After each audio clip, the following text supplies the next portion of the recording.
Donc du coup, ce qui m'a été demandé, c'était de faire un peu le point avec vous sur les actualités en matière de diagnostic de fièvre Q. Alors en fait, ne sachant pas exactement l'expérience que vous avez dans vos départements respectifs avec cette maladie-là, du coup, je me suis dit qu'on pouvait retracer un tout petit peu d'historique, peut-être pour amener aux études les plus récentes, notamment sur les aspects de seuil de PCR et de positivité pour pouvoir attribuer un cas clinique, en tout cas d'avortement à de la fièvre Q.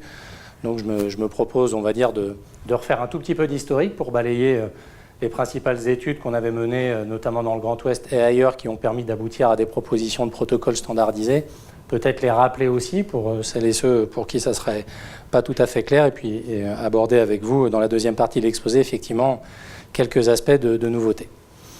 Alors, je ne sais pas exactement dans vos départements depuis combien de temps est-ce que vous cherchez la fièvre Q. J'imagine qu'il y a eu une évolution dans les techniques, de la fixation du complément au départ, peut-être de l'ELISA. Ce qui est sûr, c'est qu'en tout cas, il y a eu une sorte d'alignement des planètes dans les années 2003-2004 entre des cas humains qui ont fait un peu le buzz, notamment à Chamonix, la mise à disposition de la PCR, l'arrivée de la PCR sur les années 2003-2004, ce qui fait qu'effectivement, en l'espace de quelques années, il y a eu, on va dire, pas mal de promotion ou de bruit, entre guillemets, autour de cette maladie. Et puis différents protocoles qui ont existé sur le terrain. Alors nous, en fait, l'ensemble des recommandations qu'on a pu formuler en termes de fièvre Q, elles sont l'issue et le résultat de plusieurs années d'études successives. Donc en fait, on avait commencé des travaux avec les collègues de GDS Bretagne dans les années 2003-2006, en sachant qu'à l'époque, on n'était pas forcément vers la volonté d'aller sur une démarche diagnostique très, très précise, très poussée, mais plutôt déjà de décrire l'épidémiologie de la maladie, combien de vaches excrètent, si elles excrètent par quelle voie. Parce qu'effectivement, comme je vous le disais, comme en 2003 est arrivée la PCR qui a pas mal bousculé les habitudes diagnostiques, il y a pas mal de gens qui ont commencé à utiliser la PCR. Alors là, on n'était pas sur les cartilages auriculaires, mais sur le lait de tank, sur différentes matrices, avec des résultats qui étaient probablement robustes. C'est plutôt l'interprétation qui en était faite qui était un peu discutable parfois. Donc nous, on a commencé par étudier déjà la fréquence d'excrétion chez les animaux pour savoir si l'excrétion était fréquente.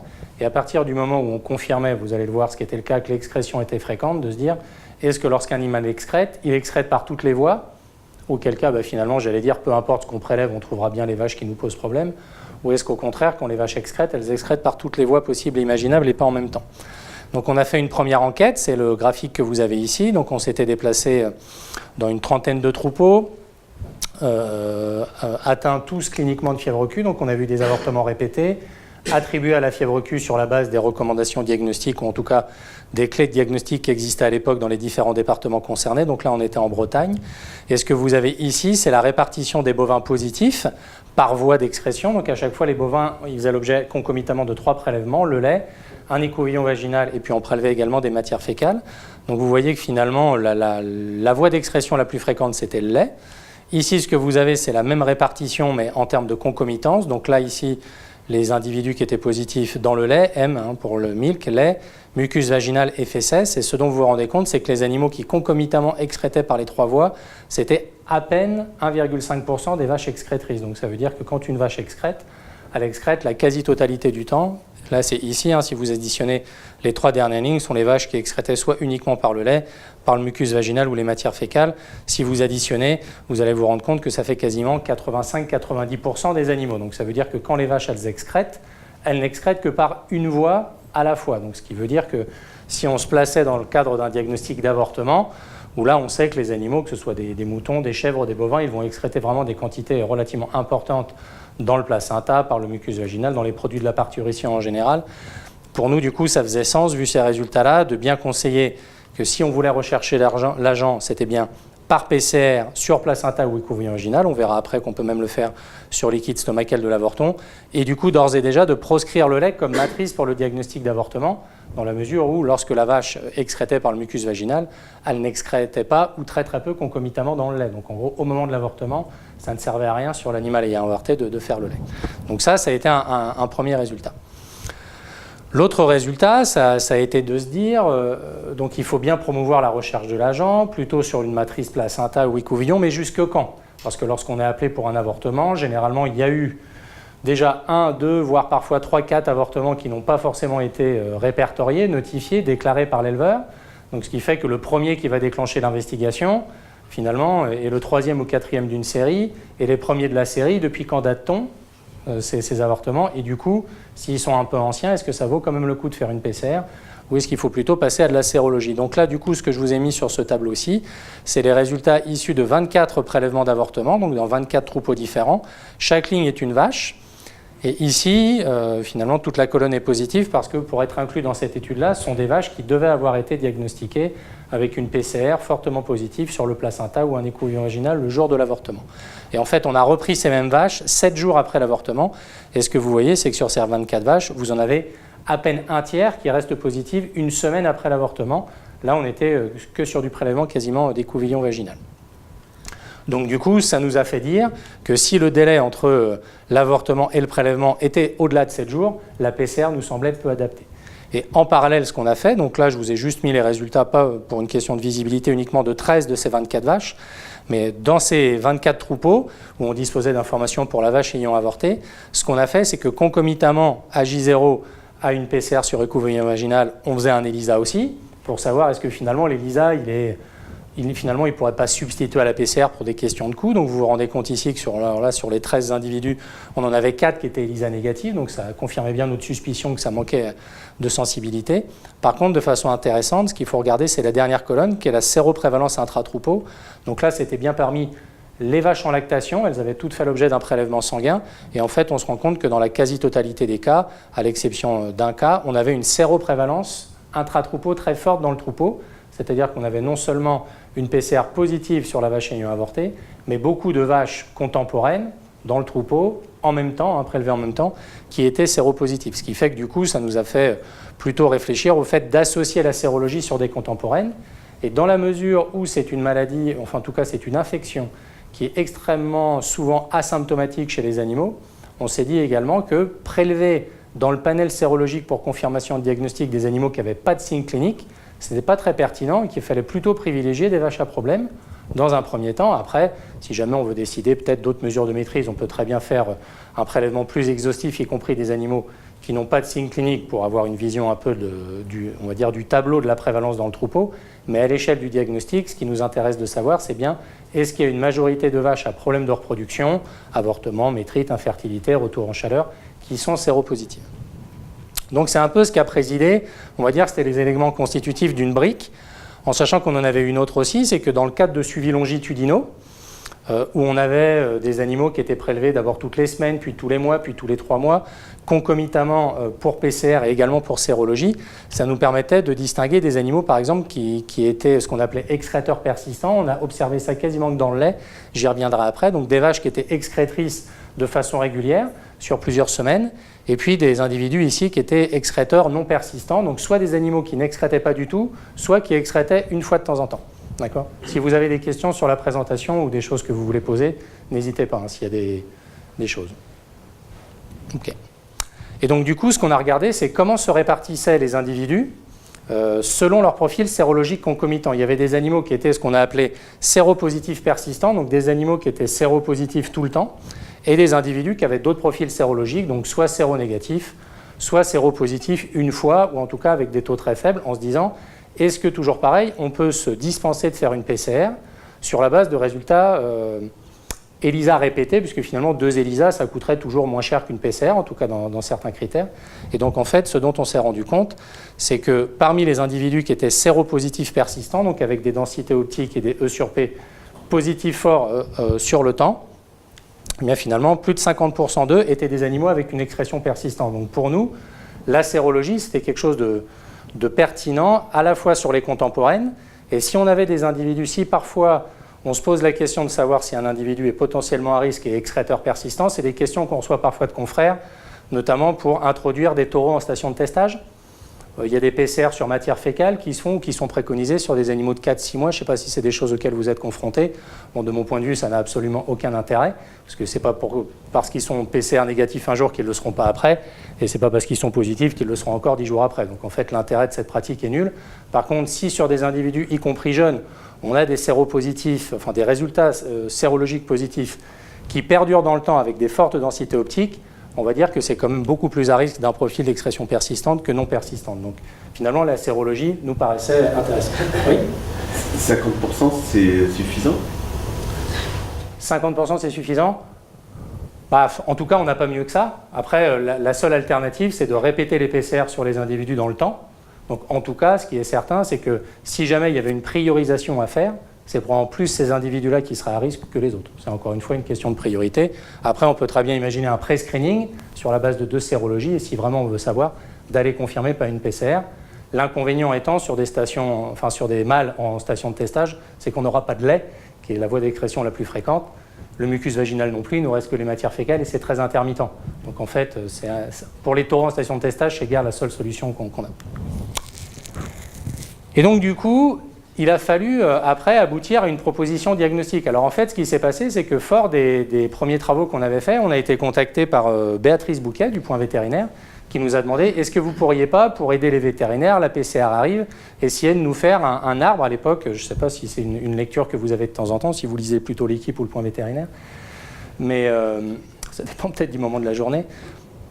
En tout cas, ils avaient une fiche spéciale qui était conduite à tenir. Et donc, en fait, le format nous était imposé d'une page, si possible avec un arbre. Donc, pourquoi est-ce que je vous explique ça? Parce que vous allez voir finalement que ce qu'on a réfléchi à ce moment-là a eu des conséquences jusqu'à l'EFSA. Et donc, en fait, on s'est mis dans un bureau avec Alain Joly et on s'est dit, sur la base de ce qu'on a, comment est-ce qu'on peut proposer quelque chose? En sachant que, comme je vous le disais, en 2003, la PCR était arrivée. Je ne sais pas comment c'était dans vos départements à l'époque, mais par chez nous, dans le Grand Ouest, la procédure lors de diagnostic d'avortement, c'était globalement placenta, brucellose et 10 séros sur 10 animaux. Donc 10, je ne sais pas pourquoi, c'était peut-être pour faciliter les pourcentages à l'époque. Et nous, on s'est dit, vu le coût qui était celui de la PCR en 2003, nous, on voulait vraiment pousser pour de la recherche directe d'agents plutôt que de la sérologie. Donc on s'est dit, comment faire en sorte, à coût constant, de financer la PCR? À l'époque, c'était le coût de 4 ELISA. Donc c'est pour ça qu'on on s'est dit, en fièvre Q, ne faites plus que 6 séros au lieu de 10, et puis l'argent qui est économisé, faites plutôt une PCR. Donc si à l'époque, le coût de la PCR avait correspondu à 3 ou 5 ELISA, peut-être qu'à l'époque, on aurait dit 7 séros ou 5 séros. Je veux dire, ce qui a présidé à ce moment-là, c'était uniquement une histoire pragmatique. D'accord ? Et puis après, sur la base de l'expertise ou de l'expérience, je ne sais pas comment il faut dire, qui se construisait petit à petit à ce moment-là, parce que la PCR était seulement là depuis un an et demi, avec des premiers résultats. On a abouti à cette chose-là. Donc, vous allez reconnaître, si vous êtes familier avec ça, les grandes bases de décision qui sont celles aussi du protocole harmonisé national et même de l'EFSA, avec le fait que voilà, s'il y a une PCR positive associée à une séroprévalence très importante, donc plus de 50%, ça veut dire au moins 4 sur 6. Sur les autres vaches à problème, on attribuait l'avortement à Coxiella, et puis moins la PCR était négative, et puis plus la séroprévalence sur les vaches à problème était faible, moins on imputait. Globalement, c'était là qu'était l'idée. D'accord ? En sachant que par contre, à ce moment-là, on n'avait pas mis de conditions sur la positivité de la PCR. On était au début de la QPCR, on apprenait un peu à vivre avec. Et puis, ce qui a fini, j'allais dire, de finaliser la démarche diagnostique, en tout cas telle qu'elle a vécu pendant un temps, et puis après repris et finalisée au niveau national, comme je vous le disais, c'est qu'il y avait des choses qui faisaient un peu le buzz. Donc en 2007, il y a eu une démarche, donc à l'époque, par ce qui s'appelait la CERSA, maintenant l'ARSE, mais l'Association pour la certification en santé animale. Donc un épisode humain à Chamonix. À l'époque, le ministre de l'Agriculture était aussi le maire de Chamonix, ce qui a sûrement facilité le fait de lever des barrières. Une législation lait cru, à l'époque, était encore très stricte et très sévère. Depuis, elle est nettement allégée, mais à l'époque, avant l'assouplissement, on était sur une pasteurisation obligatoire de toute la production du troupeau. Donc pour certains éleveurs, c'était quand même, on va dire, quasiment la clé sous le paillasson, enfin si on caricature, mais pas loin. Donc ce qui fait qu'il y avait beaucoup de sous-déclarations. Et en même temps, un risque de diagnostic par excès en utilisant la PCR, notamment sur des matrices lait, plutôt qu'avortement. Donc finalement, il y a eu une volonté, je pense, globale à ce moment-là, de maximiser la spécificité pour dire on veut vraiment privilégier des cas, on veut vraiment être sûr au maximum que les avortements ils sont dus à de la fièvre Q, parce que si on commence à ouvrir la boîte, entre guillemets, de Pandore, de toute la complexité de la réglementation lait cru, on veut au moins être sûr de le faire pour quelque chose. Et donc à ce moment-là, on s'est dit comment est-ce qu'on peut augmenter la spécificité? Quand on a des tests quantitatifs, un bon moyen, soit c'est de multiplier les tests et d'attendre qu'ils soient tous positifs, sauf que ça veut dire multiplier les coûts, soit c'est d'augmenter le seuil, comme pour quelque chose avec lequel on est aussi familier, les cellules somatiques pour les mammites. Une vache à 1 million, elle est plus sûrement infectée qu'une vache à 100 000. Et donc du coup, on s'est dit quel seuil faut-il fixer? Donc à ce moment-là, on bénéficiait encore de l'expertise d'Annie Rodolakis, donc une chercheuse de l'INRA qui avait beaucoup travaillé en fièvre Q. Et en fait, à ce moment-là, il faut bien voir qu'on était seulement au début des méthodes un peu de quantification de Coxiella, et en fait, elle a dit, moi, tout ce que je peux vous dire, les données que j'ai, c'est que suite à une infection, une inoculation expérimentale qu'on a menée très récemment chez des brebis, on s'est retrouvé avec des niveaux d'excrétion le jour de l'avortement qu'on a pu quantifier aux alentours de 10 puissance 4 bactéries par ml. Et donc, en fait, ce seuil a été pris par les membres de la CERSA, et on s'est dit, de toute façon, on n'a rien de mieux, on va prendre celui-là. Mais à l'époque, on commençait déjà à dire, on a quelques réserves, pas en ovin et en caprin, parce que d'expérience, effectivement, quand on quantifie les charges de Coxiella lors d'avortement sur des petits ruminants, 10 puissance 4, ce n'est pas un problème à avoir, 10,5, 10,6, même parfois 18 bactéries par millilitre d'écouvillon reconstitué, c'est sans aucun problème. Par contre, chez les bovins, on était sur des valeurs qui étaient un peu plus faibles et un peu plus limites. Donc on a commencé à émettre des réserves en se disant que ce seuil n'était peut-être pas adapté, mais bon, néanmoins, il fallait bien avancer. Et puis, ce qui a fait que finalement ce seuil il a été accepté aussi, c'est que là, c'est une carte qui avait été élaborée par Élodie Rousset à l'époque, donc qu'on met à jour régulièrement avec les cas humains. Donc là, les départements que j'ai mis en rouge, c'est les cas associés à des épidémies humaines, en plus qu'une personne. Et vous voyez que finalement, à une exception près, qui est un peu particulière, c'est quasiment uniquement des petits ruminants qui ont été mis en évidence. Alors parfois, on n'arrive pas à trouver les origines, mais en tout cas, donc ça je pense que Christelle en parlera après, en tout cas ce qui est sûr c'est que comme les petits ruminants étaient toujours incriminés dans les cas d'épisodes humains, finalement tout ça convergeait vers le fait qu'augmenter la spécificité avec le seuil, ça faisait sens chez les petits ruminants. Et donc tout ça ensuite a été repris par la CERSA, puis par l'EFSA, sachant que le groupe à l'EFSA qui était en charge de produire ces recommandations, c'était notamment le LNR de Sophia Antipolis de France, donc finalement voilà, tout ça pour vous dire que ça part d'un bureau en Bretagne puis ça finit à Bruxelles. Bon, voilà, c'est comme ça. Et là, par contre, avec donc donc on retrouve à peu près le même système avec les pourcentages de séroprévalence. Alors là, par contre, toujours pareil, pour augmenter la spécificité, là, il y a bien eu une combinaison en se disant si on a 2 PCR positifs, c'est vraiment bien. Bon, là, pareil, on avait quelques réserves où on se disait, en fait, déjà, on a du mal à soutenir une PCR, le fait d'en avoir 2. S'il y en a déjà une qui est très positive, on n'est pas très sûr que les gens iront jusqu'à la deuxième, donc on ne savait pas trop comment ça serait mis en place.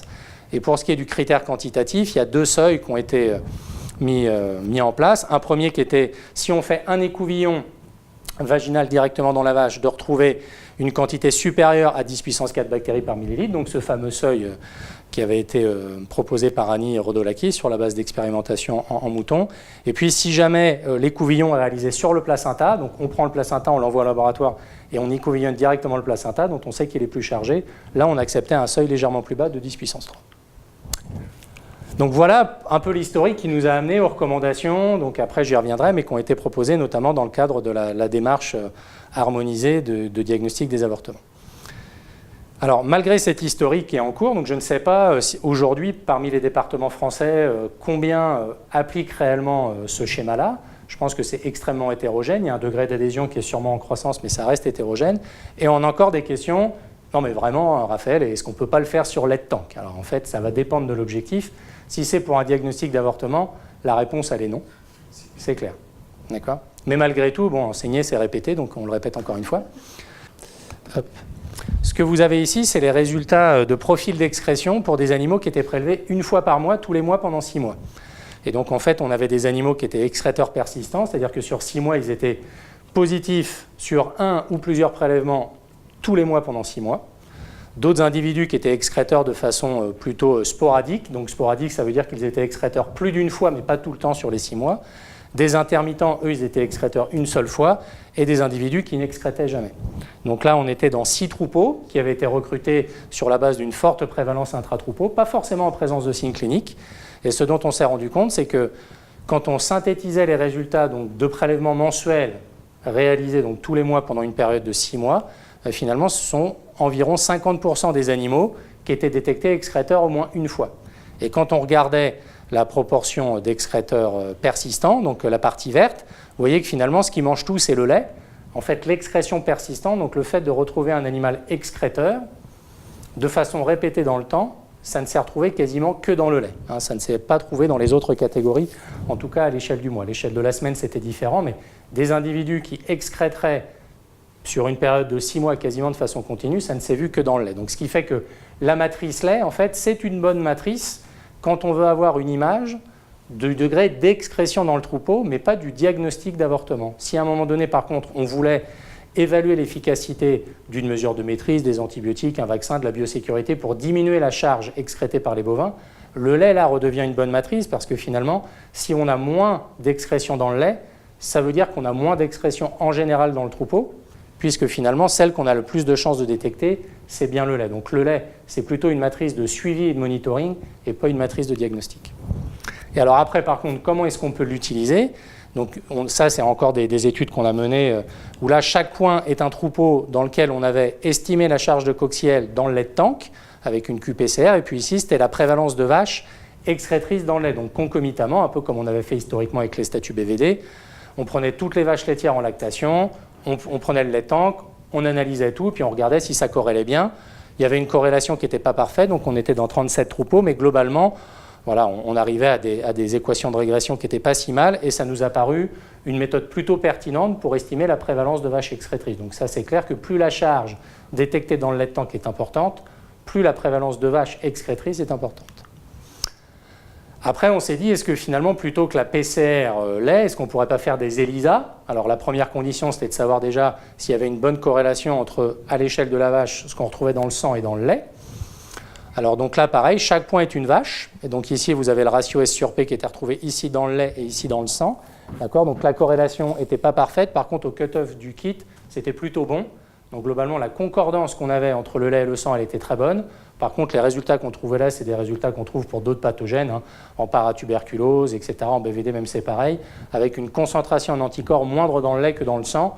Mais avec le seuil qui était utilisé, finalement, on avait plutôt une bonne concordance. Donc globalement, voilà, même si la sensibilité est légèrement plus faible, on se disait que c'était une alternative qui était possible. Et donc du coup, la dernière étape, c'était de se dire, si maintenant on fait plutôt une analyse sur le lait de tank, toujours pareil par rapport, donc là concomitamment tous les animaux étaient prélevés, non pas en lait mais en sang, on les prélève dans le sang, on regarde le nombre de vaches séropositives parmi les vaches qui contribuent au tank, on regarde le résultat dans le lait de tank, est-ce qu'on arrive à voir quelque chose? Là on commence à voir déjà que c'est moins une droite et que c'est plus une espèce de vague patate, ce qui du point de vue du gestionnaire n'est pas forcément une bonne nouvelle.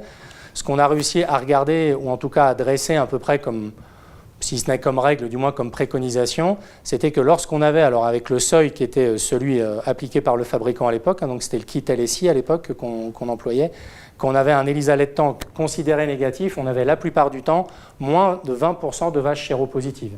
Donc au-delà, on ne pouvait pas dire que c'était 25, 30, 50, 70, mais ça nous donnait une idée d'une plutôt faible séroprévalence intra-troupeau, puisque après les essais cliniques qu'on a menés dans des troupeaux infectés, nous montraient que notamment lors de cas cliniques, c'est ce que je vous montrais aussi sur la diapositive un petit peu avant, on était généralement plutôt aux alentours de 40, 50, 60% de vaches séropositives. Donc ça veut dire que le lait de tank, oui on peut en faire, pas pour le diagnostic d'avortement, plutôt en monitoring. À partir du moment où il y a de la vaccination qui est en place, il faut oublier l'ELISA lait de tank, il ne permet pas de distinguer les infectés et les vaccinés. Par contre, que ce soit la PCR et l'ELISA pour du monitoring dans des troupeaux non vaccinés, ou de la PCR post-mise en place de mesures de maîtrise comme de la vaccination, là, ça peut avoir du sens, puisque une diminution détectée dans le lait de tank arguera sûrement d'une diminution de l'excrétion à l'échelle globale du troupeau. Et donc, ça, c'était la vache, le lait de tank. Donc, au final, on a essayé de mettre tout ça ensemble pour se dire quel protocole, ou plutôt quel protocole au pluriel. Donc, on s'est dit que le protocole qu'on pouvait proposer en termes de maîtrise, c'était toujours un couple entre quel échantillon, quelle analyse, mais pour quel objectif. Donc la première étape, c'est de définir l'objectif. Nous, on a défini 3 propositions. Alors le cas rêvé, mais qui en fait en pratique arrive assez peu, qui est diagnostic lors d'avortement isolé. Alors en fait, pourquoi est-ce qu'on a fait ça? Parce qu'il se trouve que nous, localement, dans les Deux-Sèvres, en fait, et c'est un accord qui est toujours en place pour des questions de gestion du risque zoonotique, dès le premier avortement en troupeau de ruminants, bovins, ovins, caprins, le conseil général, prend en charge la réalisation d'une PCR duplex Chlamydophila coxiella. Donc ce qui fait que, alors après, tous les avortements ne sont pas déclarés, ça n'a pas réglé tous les problèmes, mais en fait, il y avait des départements assez proches de chez nous où il y avait des propositions d'aller vers de la détection dès le premier avortement. Donc on s'est dit, voilà, on va faire quelque chose pour eux. Le cas qui est probablement plus celui que vous rencontrez en pratique, qui est celui d'avortement répété, et puis le diagnostic de circulation. Alors si on a un seul avortement et qu'on nous appelle dès le premier, admettons que ça puisse arriver, très clairement la PCR elle est à privilégier, sur écouvillon direct, placenta, mucus ou avorton. On pourra même se poser la question, si l'éleveur, tant est que l'éleveur ne veuille pas les déclarer, peut-être qu'il prélève proprement du placenta dans un pot qu'il garde au congélateur. Je veux dire, on pourrait se poser cette question-là de garder des prélèvements pour ensuite les déciler. Après, vu le placenta, la propreté avec laquelle il le fait, l'endroit où il va le mettre au congélateur, c'est peut-être pas forcément ce qu'on veut lui voir faire, mais si on pouvait arriver sur des prélèvements conservateurs bien effectués, c'est quelque chose auquel on pourrait réfléchir. Pas de sérologie sur l'animal ayant avorté, puisque dans la mesure où il y a beaucoup d'individus excréteurs qui sont séronégatifs, en fait, vous ne pourrez rien dire sur la base de la seule sérologie. Et la PCR lait tank, comme on l'a vu avant, ça n'aura aucune valeur prédictive positive. Alors, comment est-ce qu'on prélève? Nous, ce qu'on préconise, en tout cas ce qui est préconisé aussi par l'ANSES, c'est d'utiliser un écouvillon, alors plutôt coton. Vous verrez qu'après, on peut probablement utiliser les écouvillons viscoses sans trop de problèmes. Avant tout traitement antibiotique, ce qui est très important, c'est de bien désinfecter, enfin nettoyer et désinfecter la zone vulvaire, et surtout de protéger l'extrémité, donc comme c'est marqué sur la photo ici, en encapuchonnant. Alors pourquoi est-ce que là, en fait, nous, on conseille de couper l'écouvillon?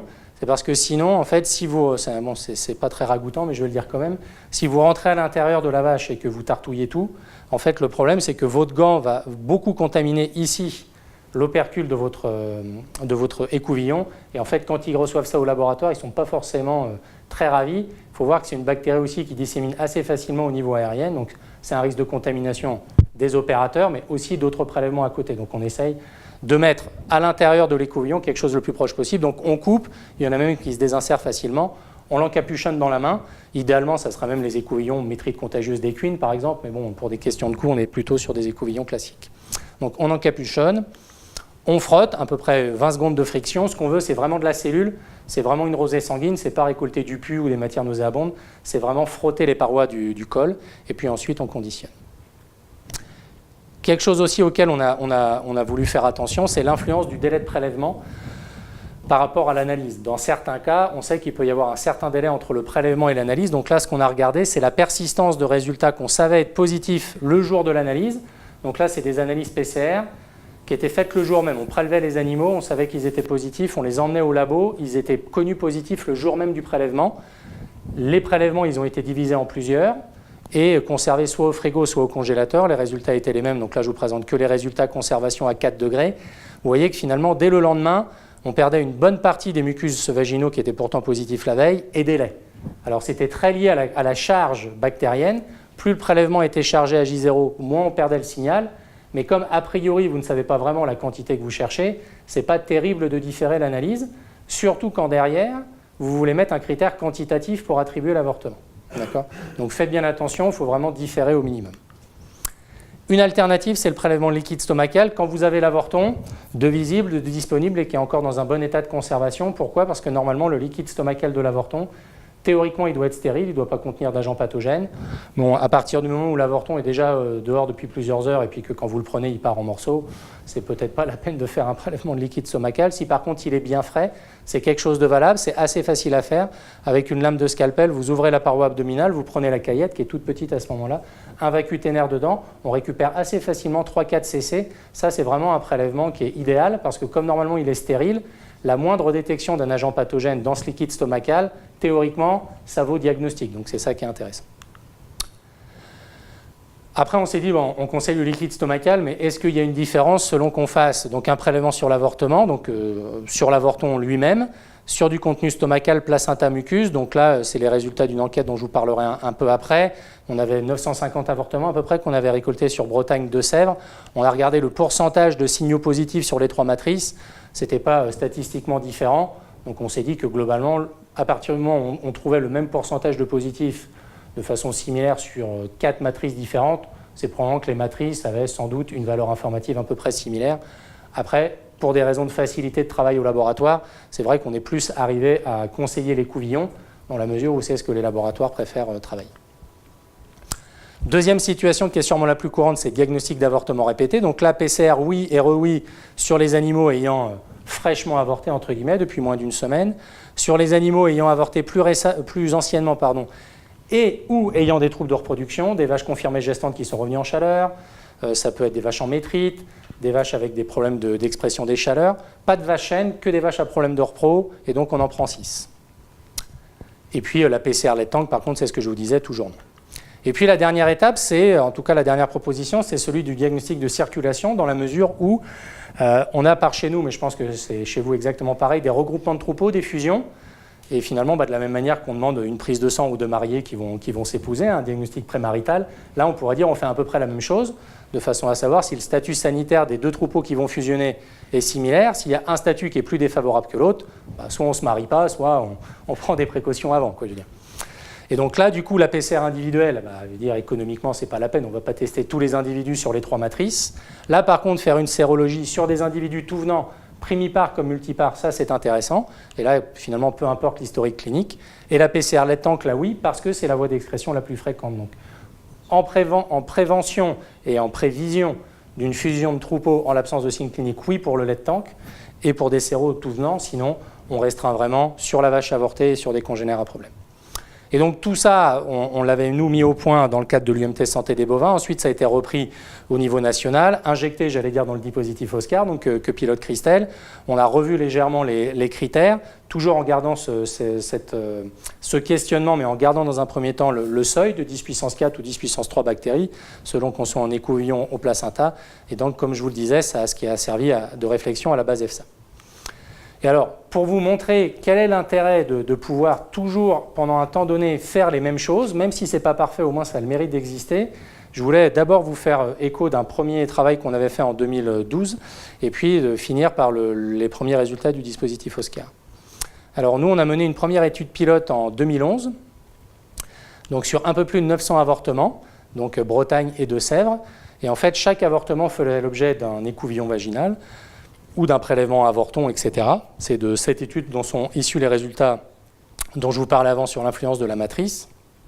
L'objectif initial de cette étude, c'était plutôt d'investiguer les performances d'une PCR multiplex qui permettait concomitamment, en une PCR, de détecter l'ensemble de ces agents-là, donc fièvre Q, chlamydophila, listeria, salmonella, campylobacter, l'agent de l'Ehrlichiose, BHV4 et leptospira. Ça, c'est les résultats qu'on a obtenus.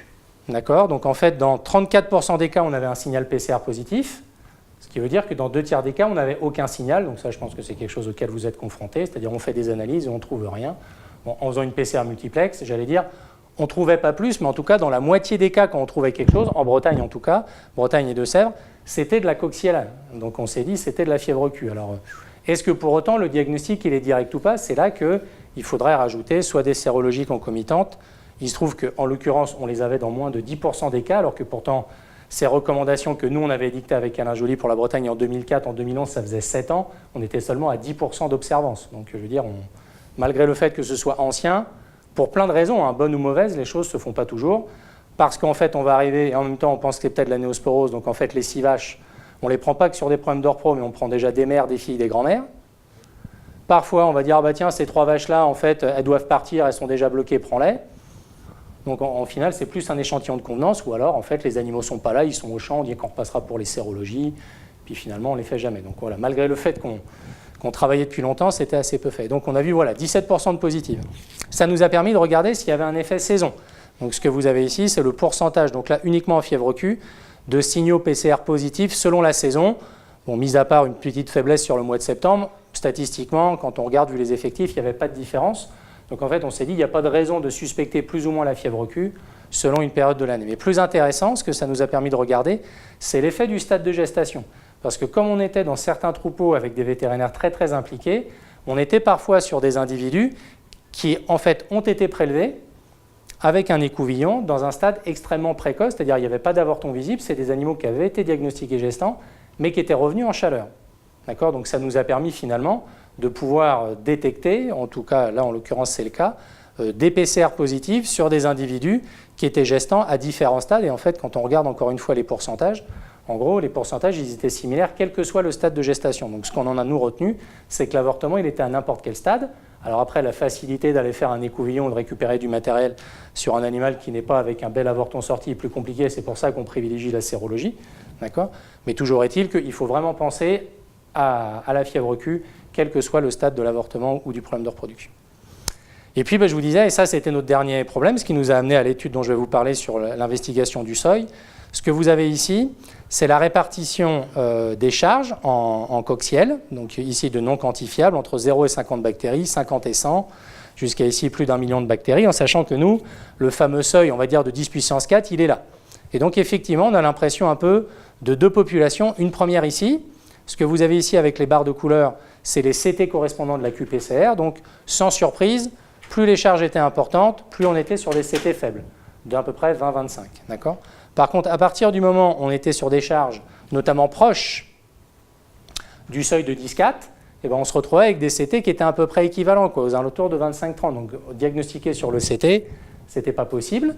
Bon, ça ne nous surprenait pas, mais on se rendait compte, par rapport aux caprins ou aux ovins, où finalement, cette partie gauche du graphique, quasiment, vous pourriez l'oublier, tout le monde serait ici.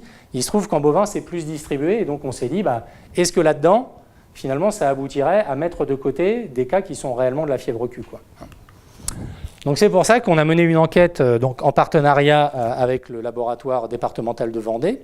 Donc là encore, c'est de l'historique, parce qu'à l'époque, on avait travaillé en 2011, c'était Philippe Nicolet, le vétérinaire du labo, qui était dans le 79. Entre-temps, il est passé en Vendée. Voilà, le réseau est resté comme ça, il s'est un peu rapproché de Nantes.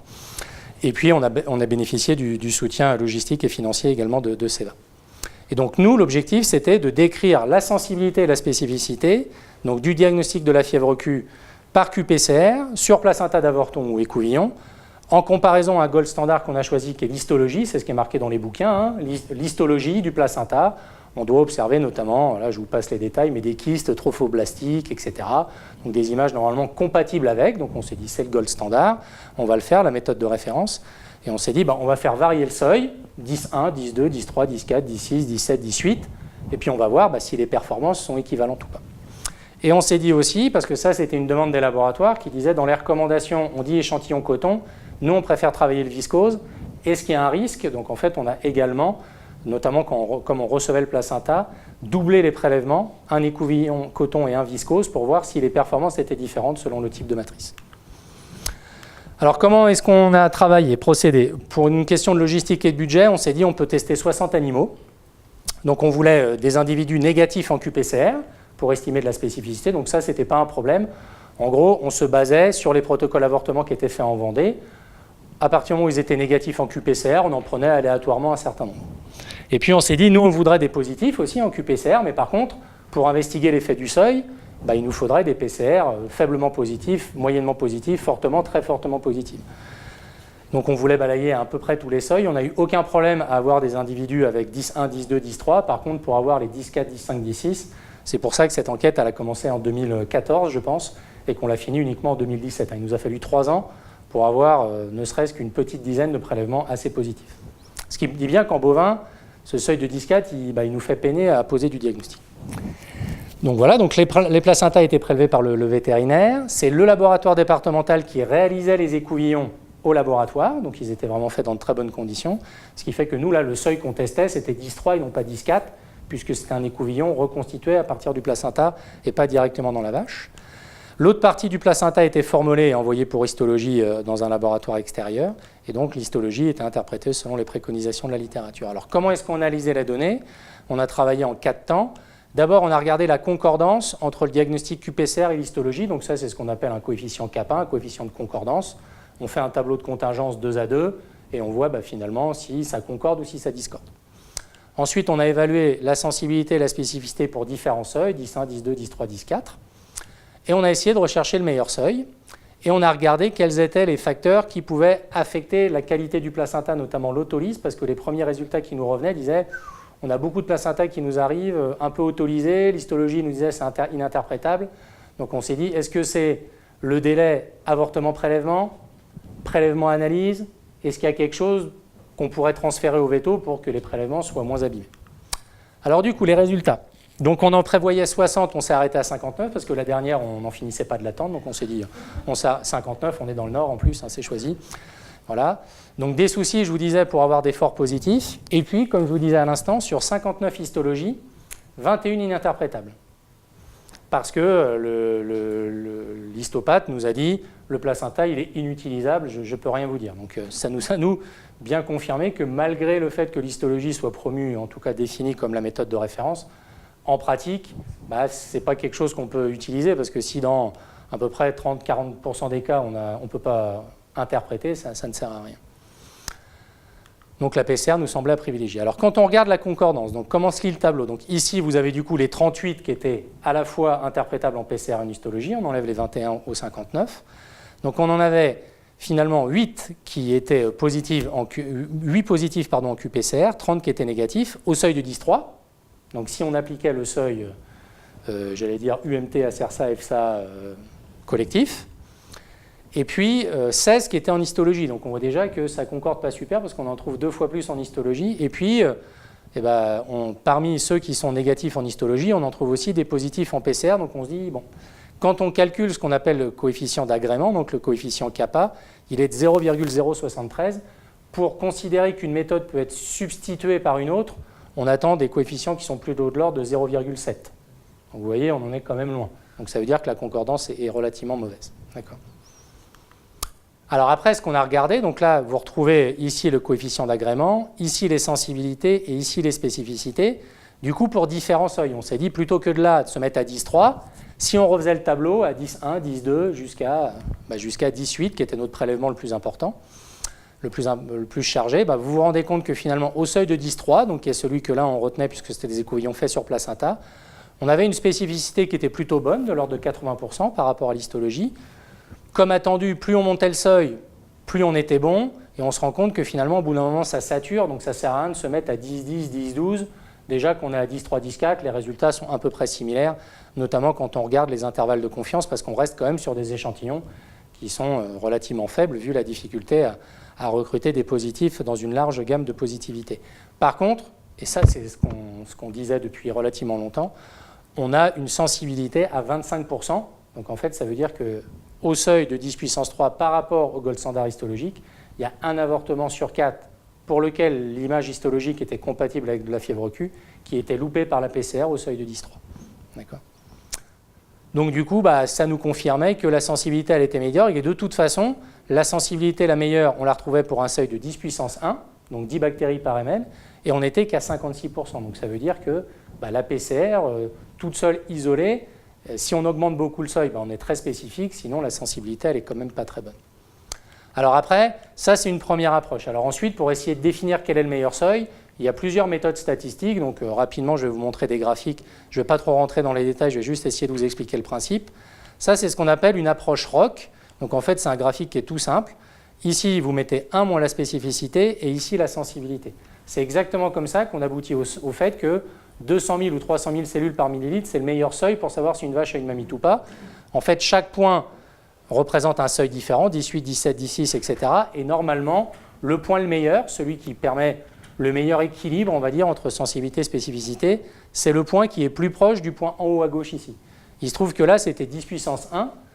Pourquoi? Parce que c'est celui qui balance les deux, c'est-à-dire il n'en choisit pas un meilleur que l'autre entre sensibilité et spécificité, il choisit le meilleur compromis. Sauf que là, vous voyez, on est mauvais dans les deux, ce n'est pas quelque chose qui est acceptable pour du diagnostic. Une autre façon de faire, c'est de calculer un indice qu'on appelle l'indice de Youdon, l'index de Youdon. On additionne la sensibilité et la spécificité et on retranche 1. Si vous avez un test parfait, ça fait 1 plus 1 moins 1, ça fait 1, c'est parfait. Donc on vise le 1. Vous voyez qu'au mieux, on est à 0,2, donc on en est très loin. Mais encore une fois, le meilleur, il serait plutôt à 10,4, et puis sinon, après, c'était 10,3. Et quand on fait un ratio de vraisemblance, qui est finalement pas tout à fait une valeur prédictive, mais pas loin, je ne rentre pas dans les détails, là encore, c'était bien aux alentours de 10,3 ou de 10 puissance 4 qu'on avait les meilleurs ratios. Mais encore une fois, avec une sensibilité qui était vraiment très très basse. Donc finalement, notre étude conforte bien que si on augmente le seuil 10,3, 10,4, on se met bien dans un confort en termes de spécificité. Par contre, du coup, il faut bien avoir conscience qu'en termes de sensibilité, c'est plutôt mauvais, surtout que, je ne sais pas quelle est la situation dans vos départements, mais en tout cas par chez nous, à partir du moment où déjà on arrive à convaincre l'éleveur d'appeler, on fait une première batterie d'analyse, la première PCR revient négative, on n'a pas forcément toujours de la facilité à le convaincre à en refaire une deuxième pour savoir où on se place dans le cadre. Et donc en fait, la première étant inférieure à 10,4 ou à 10,3, surtout que dans certains départements, maintenant c'est en train de changer, mais dans certains départements, le LVD transmettait négatif parce que finalement il avait retenu que 10,4 était finalement ce seuil et ne donnait pas le résultat brut. Finalement, on se retrouvait dans des situations où on aurait bien voulu la deuxième, sauf que déjà on a réussi à le faire appeler pour le premier, à faire des analyses, ça revient négatif, puis il y a peut-être un bruit de fond en néosporose, donc finalement la deuxième PCR passe à l'as, donc avec une si faible sensibilité, même si on en fait 2, ça va être un peu compliqué. Alors après, ce qu'on a regardé, la dernière chose, c'est est-ce qu'il y avait un impact du viscose ou du coton?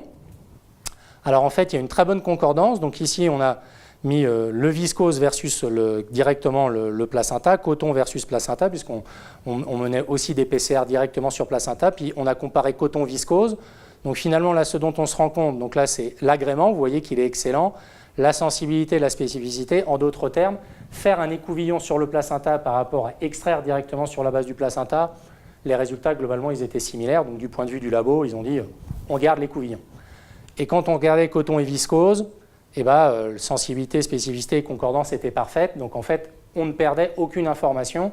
Donc même si le LNR, effectivement, promeut, entre guillemets, le coton, il se trouve que dans les labos, ils préfèrent travailler sur du viscose. Donc finalement, on se dit qu'on ne perd pas grand-chose. À ceci près que, là encore, l'animation n'est pas dans le bon ordre, mais là, ce que vous avez, c'est les charges croissantes vues dans le placenta, ici sur viscose, ici sur coton. Ce que vous repérez ici, et c'est pareil sous le cadre rouge, c'est que finalement, lorsque c'était positif, les charges les plus importantes, on les avait directement dans le placenta, un peu moins dans l'écouvillon, c'est logique, puisque c'est qu'une partie de ça qu'on prélève, et que le coton, effectivement, était légèrement plus chargé que le viscose, ce qui faisait initialement choisir le coton plutôt que le viscose, mais au seuil qu'on retenait, globalement, on peut retenir que le viscose et le coton sont plutôt similaires. Donc, quelles conséquences, et puis je finirai là-dessus pour le diagnostic au quotidien. Le placenta, c'est bien la matrice qui présente les charges les plus élevées. Donc, c'est vraiment le prélèvement de choix, à la fois pour l'histologie et j'allais dire même pour la PCR, pour avoir les charges les plus importantes, parce qu'à partir du moment où derrière on met un seuil, on se dit autant prendre le prélèvement qui est le plus chargé. Sauf que les laboratoires, ce n'est pas forcément le prélèvement qu'ils préfèrent travailler. Puis on l'a vu, notamment si on veut faire de l'histologie, il y a de nombreux prélèvements qui sont ininterprétables. Il y a des labos qui les refusent complètement. Et puis il faut voir que la qualité de là on avait la chance de travailler avec des vétérinaires dans un réseau bien particulier. Beaucoup de prélèvements de placenta en fait ne sont pas faits ce qu'on appelle in vaca dans la vache, mais c'est quasiment du prélèvement environnemental. Donc du coup c'est un peu compliqué. Si jamais on voulait promouvoir, au début on s'est dit mais finalement ce degré d'autolyse très important, il est peut-être lié au fait qu'il faudrait formuler le placenta directement entre guillemets au chevet de l'animal et pas attendre. En fait on a regardé, il n'y avait pas d'impact du délai avortement-prélèvement ou prélèvement-analyse, puis de toute façon, avoir du formol dans sa voiture, je ne pense pas que ce soit quelque chose vers lequel on aille demain. Donc, prélèvement délicat pour le labo, bonne concordance écouvillon-placenta. En gros, la conclusion, c'est qu'il faut privilégier l'écouvillon, et je dirais même plus, privilégier plusieurs écouvillons, parce que si vous voulez faire de la PCR et de la bactério, à partir du moment où vous utilisez un premier écouvillon pour la PCR, il sera inutilisable pour la bactério et inversement, donc il ne faut pas hésiter, vous en mettez 3-4 dans votre main, vous allez à l'intérieur, vous frottez bien au niveau du col et ça vous permettra d'avoir un grand nombre de substrats pour un coût vraiment modique. Alors après, le seuil. Est-ce qu'on se met à 10,3, 10,4, à 10,1, 10,2 ? Qu'est-ce qu'on peut en faire à partir du moment déjà où on a l'information quantitative ? C'est sûr qu'au seuil de 10,3 sur placenta ou 10,4 sur écouvillon, la spécificité elle est bonne à très bonne. Par contre, la sensibilité, comme je vous le disais, elle est très médiocre. Donc moi, de mon point de vue, il y a deux situations. Soit on dispose de sérologie concomitante. En nombre suffisant et sur des vaches à problème, donc déjà ça fait beaucoup de si, c'est un peu comme l'histoire de Bigard et de la chauve-souris, là, pour qu'elle arrive chez vous au 6e étage, ça fait déjà beaucoup de conditions, parce qu'en pratique, que les sérologies soient faites, je vous disais, c'est de plus en plus fréquent, mais ça reste quand même pas la majorité des cas, sur 6 animaux, péniblement, et alors sur des vaches à problème, là c'est encore plus compliqué.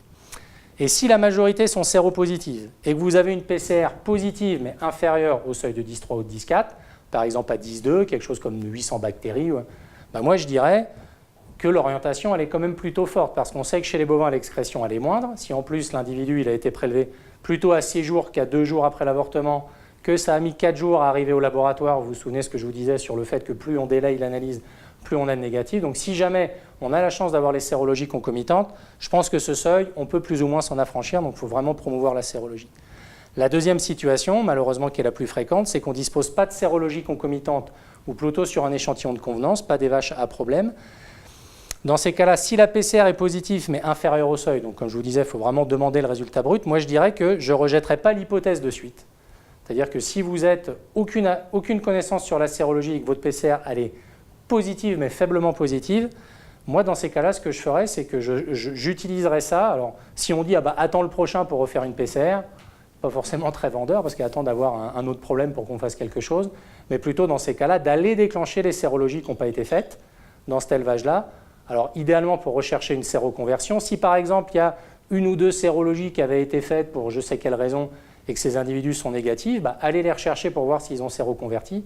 Ça, c'est une bonne chose. Et donc, dans ces cas-là, si les sérologies n'ont pas pu être faites au moment du diagnostic avortement, plutôt de se servir d'une PCR faiblement positive, comme d'un motif, pour aller les réaliser dans de bonnes conditions, peut-être en sélectionnant les animaux a priori, parce que parfois, ce qui est compliqué pour arriver à ces 6 vaches à problème, c'est qu'on est appelé pour l'avortement et on n'a pas forcément l'ensemble des documents pour choisir exactement les vaches qu'on veut avec des problèmes de reproduction.